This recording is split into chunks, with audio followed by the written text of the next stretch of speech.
চাঁদপুরের হাজীগঞ্জে সিগারেট খাওয়াকে কেন্দ্র করে মাইকে ঘোষণা দিয়ে দুই গ্রুপের লোকজনের মধ্যে সংঘর্ষের ঘটনা ঘটেছে। মঙ্গলবার রাতে হাজীগঞ্জ পৌরসভার 10 ও 11 নং ওয়ার্ড রান্ধনীমুড়া গ্রামে ঘটনা ঘটে। এতে আহত হয়েছেন অন্তত 50 জন।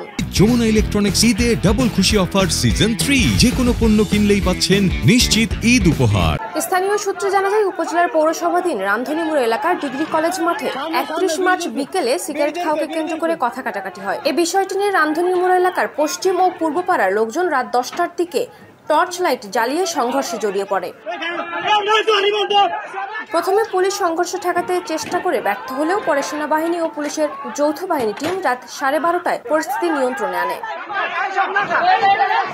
এ বিষয়ে হাজীগঞ্জ থানার ভারপ্রাপ্ত কর্মকর্তা মোহাম্মদ মহিউদ্দিন ফারুক বলেন, পরিস্থিতি নিয়ন্ত্রণ করা হয়েছে। আহতদের উদ্ধার করে হাজীগঞ্জ উপজেলা স্বাস্থ্য কমপ্লেক্সে প্রাথমিক চিকিৎসা দেওয়া হয়েছে। এ ব্যাপারে আইনগত ব্যবস্থা গ্রহণ করা হবে।